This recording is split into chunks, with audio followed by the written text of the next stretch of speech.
నమస్తే తెలుగు రాజ్యంకి స్వాగతం. నేను మీ సంధ్య. ప్రజెంట్ రెండు తెలుగు రాష్ట్రాల్లో trending topic, hot topic, debatable topic, ఏ పేరు పెట్టుకుంటే ఆ పేరు ఏదైనా ఉంది అని అంటే జూనియర్ ఎన్టీఆర్ గారు అలాగే అల్లు అర్జున్ గారు పొలిటికల్ ఎంట్రీ ఇవ్వబోతున్నారు. దానికి సంబంధించి గ్రౌండ్ని సమాయత్తం చేస్తున్నారు అన్న ఒక అంశం తెర మీదకి వస్తుంది. బట్ దీని వెనుక ఉండి ఎవరు నడిపిస్తున్నారు అన్న అంశానికి సంబంధించి ఎవరికి తోచిన విధంగా వారు వారి వారి రీతిలో వారి ఇష్టానుసారంగా వారికి నచ్చిన విధంగా భాషలు తెలియజేస్తున్నది మనం చూస్తున్నాం. నిజంగా పొలిటికల్ ఎంట్రీ ఉంటుందా? ఉంటుందే? ఒకవేళ ఉంటే ఎవరికి నష్టము, ఎవరికి లాభం తెలుసుకునే ప్రయత్నం చేద్దాం. సీనియర్ పొలిటికల్ అనలిస్ట్ భరద్వాజ్ గారు మనతో ఉన్నారు. ఆయన మాటల్లో. భరద్వాజ్ గారు నమస్తే. నమస్తే. ఏంటి సార్, అసలు నిన్న గత 3-4 రోజుల నుండి 18th ఎన్టీఆర్ ఏదో ప్రోగ్రాము ఎన్టీఆర్ఏ అనౌన్స్ చేయబోతున్నారు అన్నది ఒకటి, నిన్న కట్ చేస్తే ఫ్యాన్స్ అది ఎన్టీఆర్ గారికి సంబంధం లేదు మేము చేసుకుంటున్నాం అనేది ఒకటి, ప్రశాంత్ కిషోర్తో బన్నీ మాట్లాడాడు అనేది ఒకటి. అసలు ఒకవేళ నిజంగానే పొలిటికల్ ఎంట్రీ ఇచ్చే అవకాశము మీ అంచనా ప్రకారం ఉందా? ఎందుకంటే వాళ్ళ సినిమా లైనప్ చూస్తే వాళ్ళిద్దరూ చాలా బిజీగా ఉన్నారు. ఇంకో 4 సంవత్సరాల వరకు, అంటే భవిష్యత్తులో వాళ్ళు ఇంకో ప్రాజెక్ట్ సైన్ చేయకపోతే అప్పుడు ఇప్పుడున్నటువంటి ప్రాజెక్ట్స్ కంప్లీట్ చేయడానికి కనీసం 4 years పడుతుంది షూర్గా. కాబట్టి ఈ 4 yearsలో ఎలక్షన్ అయిపోతుంది. అక్కడ ఎలక్షన్ అయిపోయిన తర్వాత పార్టీ పెట్టాలనుకున్నప్పుడు ఇప్పటి నుంచి హడావిడి ఎందుకు చేయాలి అనేది ఒక గొడవ. ఒకవేళ పార్టీలు పెట్టదలుచుకుంటే వాళ్ళ స్టాండ్ ఏమిటి, ఎలా వెళ్తారు? ఇప్పుడు దేశంలో ఉన్న ఏ రాజకీయ పార్టీని ఆ పార్టీ ఒరిజినల్ ట్రాక్లో బతకనివ్వట్లేదు భారతీయ జనతా పార్టీ. ప్రతి పార్టీని తన కంట్రోల్లోకి తీసేసుకుంటోంది. ఇప్పుడు ఆంధ్రప్రదేశ్లో 3 ప్రాంతీయ పార్టీలు ఉన్నాయి. వీళ్ళు లొకేట్ చేస్తే అక్కడ చేయాలి. ఇప్పుడు టార్గెట్ ఆంధ్రప్రదేశ్ అనుకుంటే ఇప్పుడు ఆల్రెడీ 3 ప్రాంతీయ పార్టీలు ఉన్నాయి. అక్కడ జనసేన ఉంది, వైఎస్ఆర్సీపీ ఉంది, తెలుగుదేశం ఉంది. ఈ 3 పార్టీలు ఎన్డీఏతోనే ట్రావెల్ అవుతున్నాయి. 2 పార్టీలు లోపల ఉన్నాయి, ఒక పార్టీ బయట ఉంది. బయట ఉన్నప్పటికీ ఎన్డీఏ వ్యతిరేకంగా మాట్లాడే పరిస్థితుల్లో వాళ్ళు లేరు. కాబట్టి ఇప్పుడు ఎన్డీఏ వ్యతిరేక స్టాండ్తో మాట్లాడే వాళ్ళ కోసం ఆంధ్రప్రదేశ్ ప్రజలు చూస్తున్నారు. ఆ వ్యాక్యూమ్ అయితే ఉంది అక్కడ. ఆ వ్యాక్యూమ్లోకి ఫిట్ అయ్యే పరిస్థితుల్లో వీళ్ళు ఉన్నారా అనేది డౌటే. అంటే భారతీయ జనతా పార్టీతో యుద్ధం చేయాలి అంటే జాతీయ పార్టీలతో యుద్ధం చేసేటువంటి ప్రోగ్రాంలో వీళ్ళు ఉన్నారా అనేది ప్రశ్న. అంటే వీళ్ళు చాలా స్పష్టంగా బీజేపీతో యుద్ధం చేసే కండిషన్లో లేరు అనేది వాస్తవం. ఆ మధ్య అమిత్ షా గారు ఎన్టీఆర్తో మాట్లాడారు. అల్లు అర్జున్తో మాట్లాడలేదు కానీ ఎన్టీఆర్తో అయితే భేటీ జరిగింది. అదే పెద్ద న్యూస్ అయింది కదా అప్పుడు. యాక్చువల్గా వాళ్ళు భారతీయ జనతా పార్టీకి ఎన్నికల్లో ప్రచారం చేయటానికి ఏమైనా సహకరించగలరా లాంటి ఎజెండాతోనే వాళ్ళ మధ్య చర్చ జరిగింది. కాకపోతే ఆయన చెప్పేశాడు స్పష్టంగా, నాకు ఒక పొలిటికల్ బ్యాగేజ్ ఉంది, తెలుగుదేశం అనే పార్టీతో నేను అంటే కుటుంబపరమైనటువంటి ఒక రిలేషన్ ఉంది. ఇప్పుడు నేను వేరే స్టాండ్ తీసుకుంటే వాళ్ళ మీద పడతారు. ఆల్రెడీ రకరకాలుగా తెలుగుదేశం పార్టీ ఎన్టీఆర్ని టార్గెట్ చేసి ఇబ్బందికి గురి చేసిన పరిస్థితి అయితే ఉంది. ఆయన ఎన్టీఆర్ హెల్త్ యూనివర్సిటీ పేరు మార్చినప్పుడు జగన్మోహన్ రెడ్డి ఈయన ఒక ట్వీట్ చేశాడు. ఆయన ఏమంటాడంటే, ఈ యూనివర్సిటీకి ఎన్టీఆర్ పేరు తీసేయటం వలన ఆయన ప్రతిష్టకు వచ్చిన ఇబ్బంది ఏమీ లేదు, అలాగే వైఎస్ఆర్ పేరు పెట్టడం వలన ఆయన ప్రతిష్టకి కొత్తగా వనగూడేదేమీ లేదు. కాబట్టి ఇది అనవసరమైన గొడవ జరుగుతుంది, లేనిపోని మనోభావాలు రెచ్చగొట్టడం అవుతుంది, దీన్ని పట్టించుకుని వ్యవహరిస్తే బాగుంటుంది ముఖ్యమంత్రి గారు అన్నాడు ఆయన. అది కూడా చాలా ప్రెషర్ ఆయన మీద వచ్చిన తర్వాత అప్పుడు ఆయన స్టేట్మెంట్ ఇచ్చారు. ఆ స్టేట్మెంట్ వీళ్ళకి నచ్చలా. వీళ్ళ ఉద్దేశం ఏంటంటే బూతులు తిట్టాలని. ఆ బూతులు తిట్టకుండా, కర్ర విరగకుండా, పాము చావకుండా స్టేట్మెంట్ ఇచ్చాడు. ఇది వాంటెడ్గానే ఇచ్చాడు అని ఆయన మీద తెలుగుదేశం పార్టీ క్యాడరు రోడ్ల మీదకి వచ్చి మైకుల ముందు తిట్టారు ఆయన. అంటే నాయకత్వం చెప్పకుండా వాళ్ళు రోడ్ల మీదకి వచ్చి తిట్టరు కాబట్టి వాళ్ళు చెప్పారు, వీళ్ళు తిట్టారు, అది కన్ఫామ్. అలాగే కొడాలి నాని ఎన్టీఆర్ ప్రొడ్యూసర్ మాత్రమే కాదు, అతని ఫ్రెండ్, చిన్నప్పుడు గుడివాడ బంధం వాళ్ళది. కాబట్టి కొడాలి నాని, వల్లభనేని వంశీ వాళ్ళిద్దరూ వైసీపీతో ట్రావెల్ అవుతున్న టైంలో కూడా ఎన్టీఆర్ మీద రకరకాల పుకార్లు ఉన్నాయి. చాలా స్పష్టంగా ఆయన్ని వైసీపీ మనిషిగా ఎస్టాబ్లిష్ చేసే ప్రయత్నం తెలుగుదేశం మీడియా చేస్తూ వచ్చింది క్రమంగా. రెండో వైపు అల్లు అర్జున్కి కూడా వైసీపీ లింక్ ఉంది. శిల్పమోహన్ ప్రమోషన్ అదే క్యాంపెయినింగ్కి వెళ్ళాడు. నిజానికి ఆయన క్యాంపెయిన్ చేయలేదు. ఒకరోజు వెళ్ళి వాళ్ళ ఇంట్లో భోజనం చేసి, ఇతను మంచివాడు, నాకు తెలుసు, నాకు ఫ్రెండు, ఇతనికి ఓటు వేస్తే మంచి చేస్తాడు మీకు అని చెప్పి వచ్చేసాడు. అంతకు మించి అతను జగన్మోహన్ రెడ్డి గొప్పవాడు కాబట్టి, అతని పార్టీలో ఉన్నాడు కాబట్టి ఇతనికి ఓటేయమని చెప్పలేదు. కౌంటర్గా ఉన్నటువంటి తెలుగుదేశం పార్టీ లేకపోతే జనసేన అవి పనికిమాలిన పార్టీలు కాబట్టి ఇతనికి ఓటేయండి అని కూడా చెప్పలేదు. కేవలం అతని గురించి మాత్రమే మాట్లాడి వేరే పేరు ఏది ప్రస్తావించకుండా వచ్చేసాడు ఆయన. అయినప్పటికీ వదలలేదు. జనసేనని టార్గెట్ చేయడం కోసం, అంటే మెగా ఫ్యామిలీతో విడిపోయి ఉండటం వలన అల్లు కుటుంబం వీళ్ళు వైఎస్ఆర్సీపీ స్టాండ్ తీసేసుకున్నారు కూటమికి వ్యతిరేకంగా అని ఒక ప్రచారం మొదలుపెట్టారు. అయితే ఇలాంటి ప్రచారం జరుగుతుందనే ఉద్దేశంతోనే ఇతను అక్కడికి వెళ్ళినప్పుడు ఇమ్మీడియట్గా అల్లు అరవింద్ గారు పిఠాపురం వెళ్ళారు. పిఠాపురం వెళ్ళి ఒక ఆయన తిరిగి వచ్చాడు అక్కడ దీన్ని బ్యాలెన్స్ చేయటం కోసం. అలాగే ఆయన ఉప ముఖ్యమంత్రిగా నామినేట్ అయిన తర్వాత ప్రొడ్యూసర్లను తీసుకుని వెళ్ళి కలిశాడు, ఆయన అభినందించి వచ్చాడు. సీఎంను కలవకుండా కేవలం పవన్ కళ్యాణ్ని మాత్రమే కలిసి అభినందించి వచ్చిన పరిస్థితి. ఇంత మేనేజ్మెంట్ చేసినప్పటికీ వీళ్ళు అల్లు అర్జున్ అంటే వైఎస్ఆర్సీపీ మనిషి అని బ్రాండ్ చేశారు. అలాగే ఎన్టీఆర్ కూడా వైఎస్ఆర్సీపీ మనిషి అని బ్రాండ్ చేస్తున్నారు. చాలా సందర్భాలు, అంటే 2009 ఎన్నికలకి ఆయన తెలుగుదేశం పార్టీ తరఫున ప్రచారం చేశాడు ఎన్టీఆర్. కానీ ఆ తర్వాత జరిగిన ఎన్నికల నాటికి లోకేష్ పొలిటికల్ ఎంట్రీ కన్ఫర్మ్ అయిపోయింది.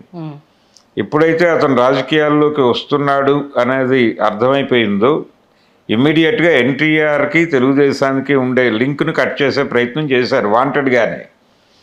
అంతకు ముందు కూడా అతన్ని ఎన్నికల ప్రచారానికి వాడుకోవటానికి, అతన్ని సరెండర్ చేసుకోవటానికి, అతని సినిమాలు రిలీజ్ అయినప్పుడు దానికి ఫ్లాప్ టాక్ స్ప్రెడ్ చేయడానికి ఎన్టీఆర్ ఇక్కడ ఉన్నటువంటి ఎన్టీఆర్ భవన్ వేదికగానే, ఎన్టీఆర్ ట్రస్ట్ భవన్ వేదికగానే కుట్రలు జరిగాయి.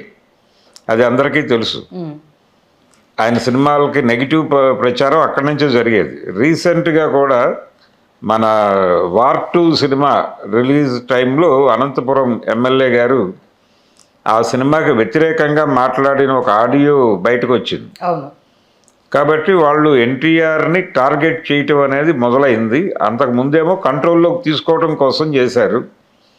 మేము వ్యతిరేక ప్రచారం చేస్తున్నాం కాబట్టి మేము చెప్పిన మాట వింటే ఇది ఆపేస్తాం అని చెప్పి అప్పుడు ఎన్నికల్లో ప్రచారం చేయించారు అతనితో. అయిపోయింది. ఆ తర్వాత లోకేష్ ఎంట్రీ కన్ఫర్మ్ అయిన తర్వాత ఇతన్ని లోపల ఉంచితే ఇతను ఒక పవర్ సెంటర్గా మారుతాడు కాబట్టి ఇతన్ని తీసేద్దాం అనుకున్నారు, తీస్తారు. అప్పటి నుంచి ఏ ఫంక్షన్లోనూ ఎన్టీఆర్ ఫ్యామిలీకి సంబంధించిన ఫంక్షన్లో కానీ, తెలుగుదేశం పార్టీకి సంబంధించిన ఫంక్షన్లో కానీ, సీనియర్ ఎన్టీఆర్ గారి 100వ జయంతి ఉత్సవం సంవత్సరం పాటు జరిగితే దానిలో కానీ ఎక్కడా అతను లేడు. అండర్లైన్ పాయింట్ ఏంటంటే జయంతి వర్ధంతప్పుడు పార్క్ ముందర కటౌట్స్ పెడతారు కదా, ఎన్టీఆర్ కటౌట్స్ పెట్టినప్పుడు బాలకృష్ణ గారు చాలా ఫైర్ అయ్యారు కూడా. ఇమీడియట్ గా కటౌట్స్ తీయించేశారు. ఇలాంటివి చాలా జరిగి అతన్ని కట్టడిలోనూ కంట్రోల్లోనూ పెడుతూ వస్తున్నటువంటి క్రమంలో ఇప్పుడు అతను పార్టీ పెట్టబోతున్నాడు అంటే ఆల్రెడీ వైఎస్ఆర్సీపీతో మీరు ముడి వేస్తారు వీళ్ళిద్దరికి. ముడి వేసిన తర్వాత అల్లు అర్జున్ గురించి ప్రచారం చేసింది తెలుగుదేశం మీడియానే, అలాగే తారక్ని టార్గెట్ చేసింది కూడా వీళ్ళే. కాబట్టి ఇద్దరూ ఒకే ఏరియాలో బాధితులు, కూటమి నుంచి బాధితులు. ఇప్పుడు వీళ్ళిద్దరూ పార్టీ పెడితే విడివిడిగా పార్టీలు పెడతారని ప్రచారం జరుగుతోంది, కలిసి పార్టీ పెడతారనే ప్రచారం జరుగుతోంది. వాళ్ళిద్దరూ ఉన్న కమిట్మెంట్స్లో అసలు కలిసి కూర్చుని మాట్లాడే పరిస్థితి కూడా వాళ్ళకి లేదు ఇప్పుడు. కనీసం ఒక 4 సంవత్సరాలు తర్వాత కూడా ఇతనికి ఒక ప్రాజెక్ట్ ఉంది ఆల్రెడీ అల్లు అర్జున్కి. ఈ రాకా తర్వాత చేయాల్సింది 3 ఉన్నాయి సార్. రాకా ఒకటి, ఇప్పుడు మలయాళం డైరెక్టర్ సెబాస్టియన్ అతనితో ఒకటి ఉంది, ఇప్పుడు పుష్ప 3, ఇవి 2 అయిపోయాక 3వ ప్రాజెక్ట్ 2026 మూవీ అన్నట్టు ఈ 3 ప్రాజెక్ట్స్ రెడీగా ఉన్నాయి. అవును, అతనికి ఒక బాలీవుడ్ ప్రాజెక్ట్ ఒకటి ఉంది ఎన్టీఆర్కి, తను సైన్ చేయటం కోసం వెయిట్ చేస్తున్నారు వాళ్ళు. అది గనక మొదలైతే కనీసం 6 ఏళ్ళు పడుతుంది బయటపడటానికి. కాబట్టి 6 ఏళ్ల వరకు వీళ్ళు ఖాళీగా లేరు కూర్చుని మాట్లాడుకోవటానికి కూడా. కానీ ఈ స్పెక్యులేషన్ హడావిడి చేయటం వెనకాల ఖచ్చితంగా తెలుగుదేశం మీడియానే ఉంది. ఎందుకు చేస్తున్నారు వీళ్ళు, ఏమొస్తుంది అని. ఒకవేళ పార్టీలు పెడితే వాళ్ళు వైఎస్ఆర్సీపీ మనుషులు కాబట్టి వైఎస్ఆర్సీపీ ఓట్ బ్యాంకుని చీల్చేస్తారు అని ఏమైనా ఆలోచిస్తున్నారా వీళ్ళు అనేది ఒక డౌట్. అంటే కమ్మ వర్సెస్ కాపు ఆ చీలిక అంటే ఓపెన్ గా చెప్పాలి అని అంటే ఆ ఓట్ బ్యాంక్ని అక్కడ నుంచి వీళ్ళు తరలించేస్తారు పక్కకి. ఈ కొడాల నాని వాళ్ళందరూ ఇటు వచ్చేస్తారు. తద్వారా అది కోస్తా జిల్లాల్లో నిర్వీర్యం అయిపోతుంది అనేది ఏదైనా స్ట్రాటజీనా అనేది ఒక డౌట్. రెండు ఇంకొక స్పెక్యులేషన్ ఏంటంటే వీళ్ళు అక్కడ చీలుస్తారా, ఎక్కడ తెలుగుదేశం కూటమి నుంచి జనసేన ఓట్ బ్యాంక్ని అల్లు అర్జున్, అలాగే తెలుగుదేశం ఓట్ బ్యాంకును కొంత మేరకు ఎన్టీఆర్ చౌదరి ఓట్ బ్యాంక్ చీలుచ్చి దాన్ని వీక్ చేయటం కోసం ప్రోగ్రామా అనేది ఇంకొక స్పెక్యులేషన్. ఈ రెండు గ్రూపులు కొట్టుకుంటూ ఉండగా ఇంకొక ఆర్గ్యుమెంట్ ఏంటంటే మూడోది, వీళ్ళు పార్టీ పెడితే ఆ పార్టీ ఎన్నికల్లో పోటీ చేస్తే ప్రభుత్వ వ్యతిరేక ఓటు బ్యాంకు చీలుతుంది కదా. అంటే అది సాలిడ్గా వైఎస్ఆర్సీపీ వైపు వెళ్లకుండా ఇటువైపు కొంతవరకు ఈ పార్టీకి డైవర్ట్ అయిపోతే గెలిచేది కూటమే మళ్ళీ. కాబట్టి కూటమిని గెలిపించడం కోసం వీళ్ళిద్దరితో పార్టీ పెట్టిస్తున్నారా అనేది మూడో సిద్ధాంతం. అంటే ఎటు వంపు అయితే అటు మిట్ట అన్నట్టు వాళ్ళకు కావాలనుకుంటే ఇటువైపు వీళ్ళకి అదే అంటున్నా సార్. అంటే అనౌన్స్ చేసింది పక్కన అనౌన్స్మెంట్ వాళ్ళు చేయకపోయినా అంటే అది తెర మీదకి వచ్చిన దగ్గర నుంచి ఎన్ని రకాలుగా అంటే ఏది విన్నా ఇది నిజమేనేమో జరగొచ్చేమో అన్న ఆ అతుకులు అనేవి కనెక్ట్ అయిపోతున్నాయి సార్. డౌట్ అవుతున్నాయి. అయితే ఇవన్నీ పక్కన పెట్టేసి అంటే ప్రజారాజ్యం పార్టీ చిరంజీవి గారు పెట్టడం వలనే వైఎస్ఆర్ గెలిచాడు అనే సిద్ధాంతం పునాదిగా ఇప్పుడు అది తయారు చేశారు. అంటే వీళ్ళిద్దరూ పార్టీ పెడితే కూటమి తిరిగి అధికారంలోకి వస్తుంది, చంద్రబాబు గారే మళ్ళీ ముఖ్యమంత్రి అవుతాడు అనేది ఒక సిద్ధాంతం. అయితే అసలు ప్రాంతీయ పార్టీకి ప్రస్తుతం ఆంధ్రప్రదేశ్లో వేకెన్సీ ఉందా అనేది చూస్తే ఉంది, వేకెన్సీ ఉంది. ఎందుకంటే వాళ్ళు ముగ్గురు ఎన్డీఏతోనే ఉన్నారు. వైఎస్ఆర్సీపీ బయట ఉన్నప్పటికీ వాళ్ళకి వ్యతిరేకంగా మాట్లాడే పరిస్థితుల్లో లేదు. మిగిలిన రెండు పార్టీలు లోపలే ఉన్నాయి.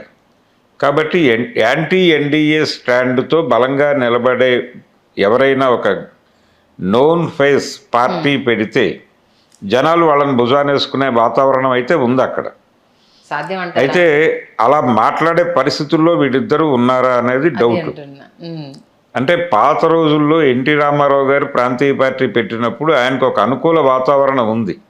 అంటే తెలుగు ప్రాంతాలలో ఎన్టీఆర్ తర్వాత పార్టీ పెట్టినటువంటి ఏ హీరోకి అది రాకపోవడానికి కారణం ఆయన ఆ టైంలో ఉన్న జాతీయ పరిస్థితులకి కనెక్ట్ అయ్యాడు.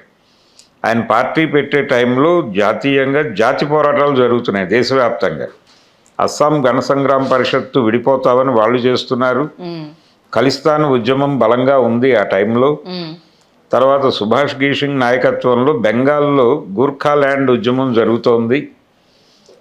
మరోవైపు బోడోల్యాండ్ ఉద్యమం జరుగుతోంది, నాగాల్యాండ్ విడిపోతామని ఇలా రకరకాల ఉద్యమాలు జరుగుతున్న టైంలో కరెక్ట్గా ఎల్టీటీఈ మూమెంట్ కూడా అద్భుతంగా నడుస్తున్నటువంటి టైంలో ఈయన కేంద్ర ప్రభుత్వం మీద దాడి చేస్తూ తెలుగువాడి ఆత్మగౌరవం అనే నినాదంతో ముందుకు వచ్చాడు. ఇది అంటే ఆయన చరిష్మా కావచ్చు, ఆయన చేసుకున్న ప్లానింగ్ కావచ్చు, అప్పటికి ఆయన జనాల్లో ఉన్న పాపులారిటీ కావచ్చు, అదే దాని అంటే అప్పటి లీడర్స్ కి ఇప్పుడున్న ఈ సినిమా స్టార్స్ కి కంపారిజన్ అని అంటే చాలా మంది యాక్సెప్ట్ చేయట్లేదు. రామారావుకి ఆ గ్లామర్ ఉండటంతో పాటు ఒక బలమైన ఆర్గ్యుమెంట్ని తీసుకురాగలిగాడు. అది కనెక్ట్ చేసింది. అంటే అతని మీద కాన్ఫిడెన్స్ బిల్డ్ అయింది. ఆ కాన్ఫిడెన్స్ అతను సినిమాల్లో నుంచి తెచ్చుకున్నాడు. అతని సినిమాల్లోనూ యాంటీ కాంగ్రెసే, బయటకు వచ్చిన తర్వాత యాంటీ కాంగ్రెసే. కాబట్టి సినిమాల్లో వేరు బయట వేరు అన్నట్టు లేడు ఆయన. ఇప్పుడు తాతమ్మ కళ అనే సినిమాలో కాంగ్రెస్ పార్టీని తీవ్రస్థాయిలో విమర్శించాడు, అది బ్యాన్ అయింది. ఆ తర్వాత యమగోళ సినిమాలోనూ అదే గొడవ చేశాడు ఆయన. అలా సినిమాల్లో ఏం మాట్లాడాడో అదే బయట కూడా మాట్లాడుతున్నాడు కాబట్టి ఆ కనెక్టివిటీ మిస్ కాలేదు. ఆయనలో ఆల్టర్నేటివ్ చూశారు జనాలు, చూశారు, అలా కనెక్ట్ అయ్యాడు, ఆయనకి పవర్ వచ్చేసింది. ఓకే. ఆటోమేటిక్గా ఆ టైంలో ఉన్న వాతావరణం కాంగ్రెస్ పార్టీకి వ్యతిరేకంగా ఉంది దేశవ్యాప్తంగా.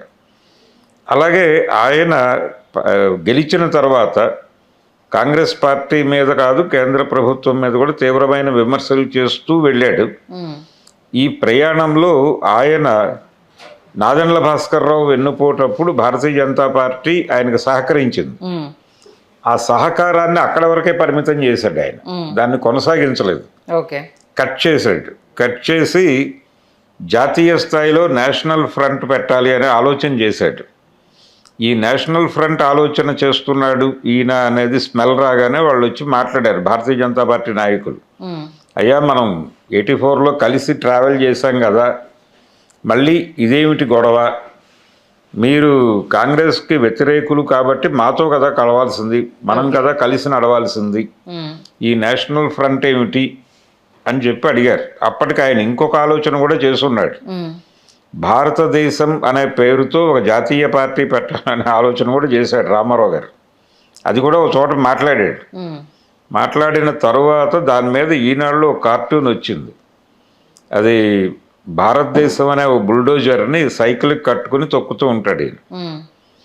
అలా ఎవరి పద్ధతుల్లో వాళ్ళు ఆయన మీద జోకులు వేశారు. అప్పుడు ఆ భారతదేశం అనే ఆలోచన విరమించుకుని నేషనల్ ఫ్రంట్ వైపు జరిగాడు.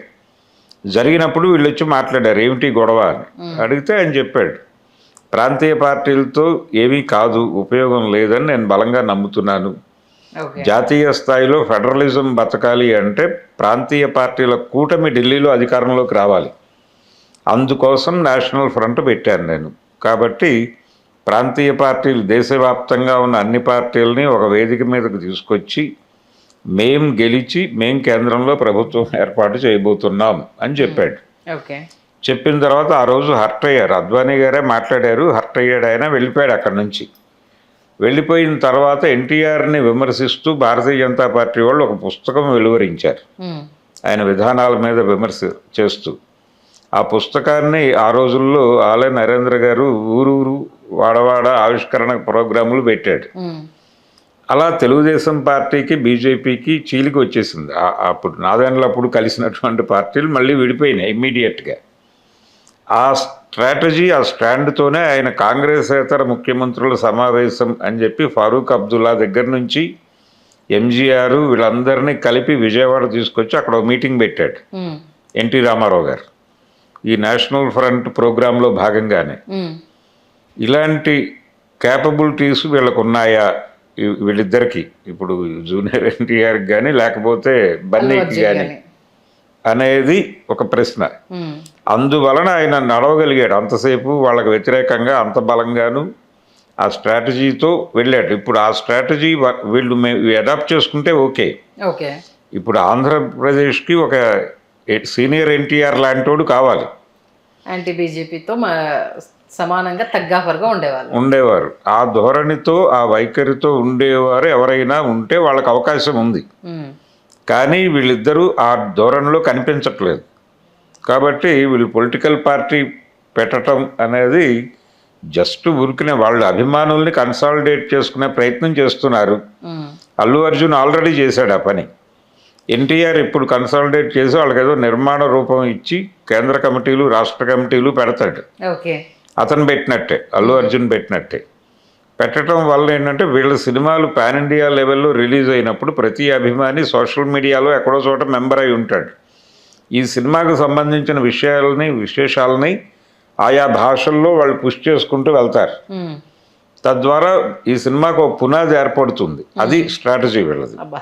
అందుకోసం అని చెప్పి అభిమానుల్ని కన్సాలిడేట్ చేసి తమ సినిమాలను ప్రమోట్ చేసుకుని మార్కెట్ని స్థిరపరచుకోవాలి అనే ఉద్దేశంతో అభిమానుల్ని నిర్మాణంలోకి తీసుకొస్తున్నారు తప్ప వీళ్ళకి వేరే రాజకీయపు ప్రోగ్రాం లేదు. ముందు అసలు ఒక నెట్వర్క్ ఏర్పడితే ఆ నెట్వర్క్ అంటే సినిమాకు ఉపయోగపడుతుంది. అది దాన్ని కావాలంటే భవిష్యత్తులో మీరు అన్నట్టుగా రాజకీయాలకు కూడా వాడుకోవచ్చు. ఆ నెట్వర్కింగ్లో ఉన్నారు ఇప్పుడు. ఇప్పటికిప్పుడు పార్టీలు పెట్టరు. ఓకే, టైం పడుతుంది. ఒకవేళ రావాలనుకుంటే టైం పడుతుంది. అంటే ఆఫ్టర్ 2029 తర్వాత వీళ్ళు ప్లాన్, అంటే మీరు చెప్పిన దాని ప్రకారం 2029 తర్వాత వీళ్ళు ప్లాన్ చేసుకుంటే అప్పుడు ఆ అప్పటికి తర్వాత సక్సెస్ అయ్యే ఛాన్సెస్ ఎక్కువ ఉంటాయి. అవును. ఇప్పుడైతే అనవసరంగా వచ్చి సేమ్ ప్రజారాజ్యం పార్టీ తరపులాగా తూర్పు దిక్కు దండం పెట్టుకోవడం తప్పితే ఇంకేం ఉండవు. ఏ ప్రయోజనం సాధించలేరు ఇప్పుడు పెడితే. వాళ్ళు దీని మీద పూర్తి కాలం కేటాయించే పరిస్థితుల్లో కూడా లేరు. ఓకే, కాబట్టి ఆ రోజున నిజానికి ఎన్టీ రామారావు గారికి కూడా ఆ రోజున 4 సినిమాలు ఉన్నాయి. వాళ్ళు ఎలక్షన్ డిక్లేర్ చేసే టైంకి ఆయన వాళ్ళందరినీ ప్రొడ్యూసర్లను కూర్చోబెట్టి నేను అందరికీ సినిమాలు విడివిడిగా చేసే పరిస్థితులు లేవు, కాబట్టి ఒకటే సినిమా చేస్తాను, అది ఎవరు చేస్తారో మీరే తేల్చుకోండి అని చెప్పాడు. చెప్పిన తర్వాత దేవి వరప్రసాద్ గారు, వెంకటరత్నం గారు కలిసి మేము చేసుకుంటామని ఆ మిగిలిన వాళ్ళకి డబ్బులు ఇచ్చి పంపించేసి ఈయనతో వాళ్ళిద్దరూ కలిసి సినిమా చేశారు. ఆ నా దేశం అనే సినిమా లాస్ట్ది. అలా ఆ పరిస్థితి ఆయనకు కూడా వచ్చింది, కానీ ఆయన కట్ చేసుకునే మూడ్లో ఉన్నాడు అప్పటికే. అంటే సీరియస్ పొలిటీషియన్గా ఇటు వెళ్ళిపోవాలనుకున్నారు కాబట్టి. యాక్చువల్గా మహాసంగ్రామం సినిమా ఆయన చేసి ఉండాలి. ఆయన దగ్గరికి వెళ్ళిన కథ అది, డ్యూయల్ రోల్తో. ఆయన కథ విని లేదు నేను చెయ్యను అని చెప్పాడు. మాగుంట సుబ్బరామరెడ్డి గారు ఆయన తీసుకెళ్ళాడు ఆ ప్రాజెక్ట్ని. తీసుకెళ్తే కథ బాగుంది అని చెప్పి ఆయన చేయనని చెప్పాడు. కథ బాగానే ఉంది కానీ నేను చెయ్యను అని. అది ఎన్టీఆర్ కోసం రాసుకున్న కథ, డ్యూయల్ రోల్ కోసం. అందులో ఒక క్యారెక్టర్ తగ్గుంటుంది, ఒక క్యారెక్టర్ పెరుగుంటుంది. ఆర్మీ ఆఫీసర్ క్యారెక్టర్ కొంచెం తగ్గుంటుంది, అవతల వైపు కౌంటర్ క్యారెక్టర్ కొంచెం పెరుగుంటుంది. అది డ్యూయల్ రోల్ అయితే వర్కౌట్ అయ్యేది. వీళ్ళు దాన్ని అదే ప్రొడ్యూసర్, అదే తిరుపతి రెడ్డి గారు, సుబ్బరామరెడ్డి గారు కలిసి ఒక క్యారెక్టర్ కృష్ణతోనూ ఒకటి శోభన్ బాబుతోనూ తీశారు. అది ఫ్లాప్ అయింది సినిమా. కారణం శోభన్ బాబు క్యారెక్టర్ తగ్గి కృష్ణ గారి క్యారెక్టర్ పెరిగి ఉండటం వల్ల గొడవ అయింది. అప్పుడు ఆ సినిమా ఆయన వదిలేశాడు. తర్వాత దత్తు గారికి ఒక సినిమా వదిలేశాడు. కృష్ణరాజు అని ఇంకో ప్రొడ్యూసర్కి సినిమా వదిలేశాడు. వీళ్ళిద్దరికీ చేశాడు. అలా ఆ సినిమాల నుంచి ఆయన రాజకీయాల్లోకి వెళ్ళిపోయాడు. ఇప్పుడు అంత సమన్వయము, అంత పరిస్థితి కూడా లేదు. వీళ్ళ మార్కెట్ ఇంకా చాలా పెద్దది, పాన్ ఇండియా మార్కెట్లో ఉన్నారు వీళ్ళు. ఇప్పుడిప్పుడు అటువైపు స్ట్రాంగ్గా మార్కెట్ స్ట్రెంగ్థన్ చేసుకోవాల్సిన బాధ్యత ఉంది ఇప్పుడు వాళ్ళిద్దరి మీద. దానికోసం నెట్వర్క్ బిల్డ్ చేసుకుంటున్నారు తప్ప వీళ్ళు ఇప్పటికిప్పుడు ఇమ్మీడియట్గా పార్టీలు పెట్టే ప్రోగ్రాంలో ఉన్నారని నేనైతే అనుకోవడం లేదు. చూడండి సార్, మీరు అన్నట్టయితే నిజంగా ఇది కొంత అంటే ఆలోచింపజేసే విశ్లేషణ, గ్రౌండ్ లెవెల్లో ఏముంది అనేది. కాబట్టి వాళ్ళకుండే క్లారిటీ వాళ్ళకు ఉంది అని చాలా స్పష్టంగా చెప్పారు. అనవసరంగా మధ్యలో అది ఇది అనుకునే వాళ్ళు పబ్బం కట్టుకోవడానికి తప్పితే దేనికి. అంతే. మంచి విశ్లేషణ ఇచ్చారు. Thank you.